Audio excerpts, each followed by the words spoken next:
Assalamualaikum warahmatullahi wabarakatuh. Nama saya Lina Safasipia Putri dengan NIM 2109101 dengan kelas Informatika A 2021. Video ini bertujuan untuk memenuhi tugas matematika diskrit quiz 2. Sini ada 3 soal. Soal pertama yaitu menyatakan PBB sebagai kombinasi lancar. Soal kedua ada mencari banyak cara pemberian nilai, dan yang ketiga adalah menyusun agar buku-buku tersebut disusun bersedemikian rupa. Yang pertama menyatakan PBB 1242 dan 1986 sebagai kombinasi lancar dengan menerapkan algoritma Euclidean. Sini source code-nya adalah di sini print ini untuk ngeprint judul dari programnya, yaitu print sama dengan algoritma Euclidean. Jadi print judulnya, terus sini kita menggunakan variabel m dengan tipe data integer, lalu input untuk memasukkan bilangan ke pertama.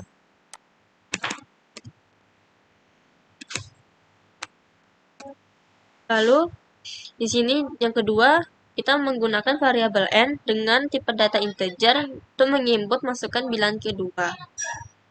Jika m kurang dari n, maka m dan n sama dengan n m.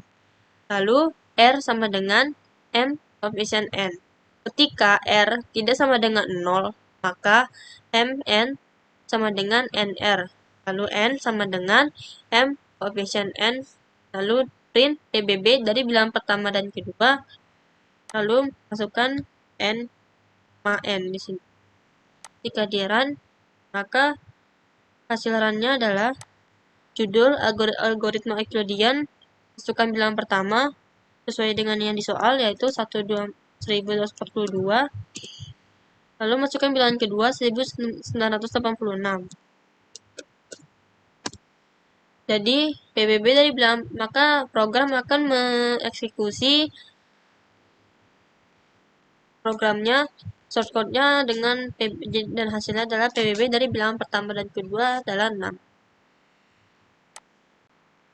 Lalu di soal kedua ada 15 soal di dalam ujian akhir matematika diskrit. Berapa banyak cara pembelian nilai jika jumlah nilai seluruhnya adalah 100 dan nilai paling sedikit adalah 8? Untuk soal ini, nyatakan jawaban akhir Anda dalam C dalam kurung A sama B. Ini kombinasi nilai sama dengan soal dikali nilai minimal.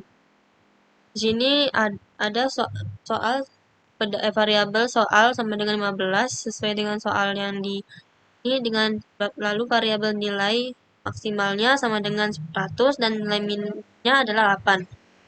Ini kita memanggil si kombinasi def kombinasi.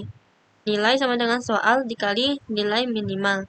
Kita print nilainya, lalu variabel sisa sama dengan nilai dikurang nilai maksimal. Lalu diperhitungkan C kombinasi soal tambah sisa dikurang 1. Maka akan memprint banyak cara memberi nilai dalam C dalam kurung A, B adalah dengan format C sama sisa dan akan menghasilkan hasilnya. Maka akan menghasilkan C 34,20.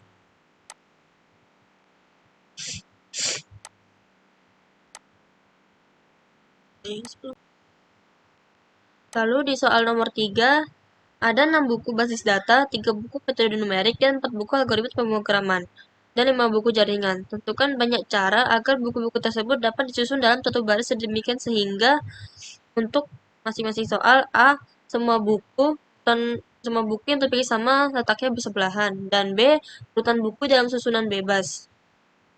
Maka kita menggunakan itertools untuk melakukan permutasi. Jadi di sini itertools import permutasi. Import digunakan untuk mengimpor sebagian isi modul dan bukan keseluruhan isi modul. bila kita menggunakan format import, maka semua isi modul akan dimuat. Bedanya dengan format import standar adalah di sini kita dapat menggunakan semua isi modul tanpa menggunakan operator titik. Lalu di sini terdapat itertools, importnya itertools, yaitu modul itertools adalah library standar yang mengandung beberapa fungsi yang berguna dalam pemrograman fungsional. Salah satu jenis fungsi yang dihasilkan adalah pengulangan yang tak terbatas. Count menghitung ke atas secara tak terbatas dari sebuah nilai. Resile ulang tak terbatas menjadi sebuah pengulangan, sebagai contoh sebuah list atau string. Repeat mengulang sebuah objek baik secara tak terbatas atau sebuah jumlah tertentu.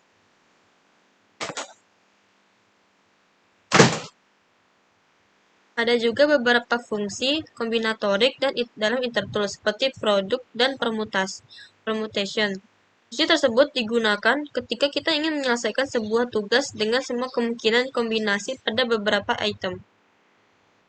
Ini variabel perm sama dengan permutation antara 4 dan 4. Print, maka semua buku yang topiknya sama letaknya bersebelahan, hitung variabelnya dan ini, maka hasilnya adalah 24.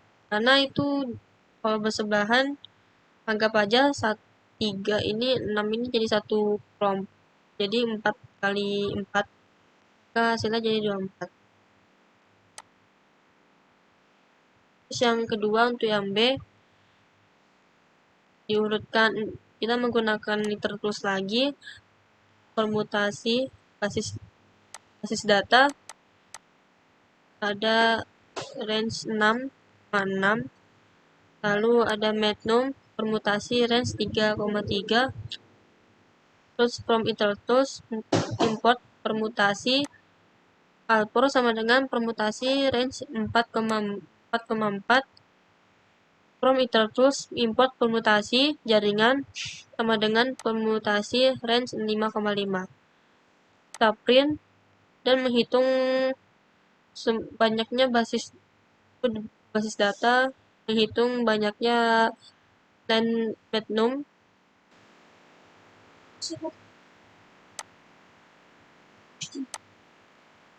Ini fungsi len digunakan untuk mengetahui panjang jumlah item atau anggota dari objek seperti sequence, string, list, tuple, dan range, dan collection yaitu dictionary, set, dan frozen set. Sini gunakan tuple dengan contoh penerapannya seperti berikut, yaitu print terus len tuple variabel yang ingin di run sesuai yang itu.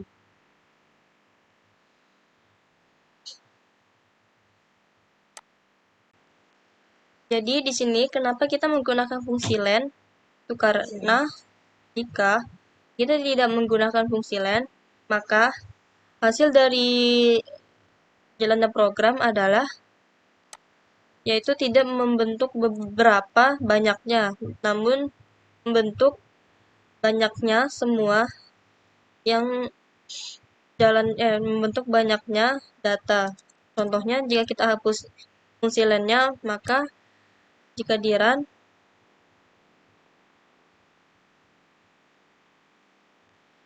run maka akan membentuk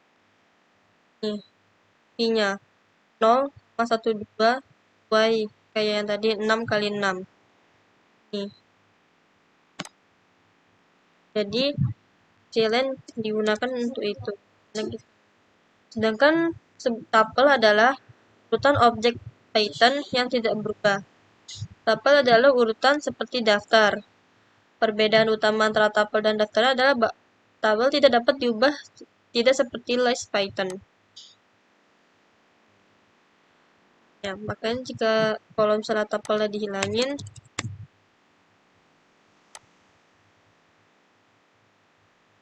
maka ininya akan error.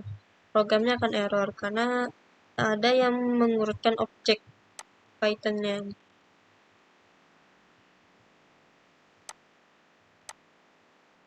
Terus menghitung banyaknya alpro dan menghitung banyak jaringan. Lalu hasilnya adalah dalam susunan buku basis data adalah 720, urutan dalam susunan buku Magnum ada 6, dan urutan dalam susunan buku alpro ada 24, dan buku dalam susunan jaringan adalah. Lalu dikalikan semua menjadi urutan buku dalam susunan bebas adalah hasilnya 12.441.600 41.600 41.600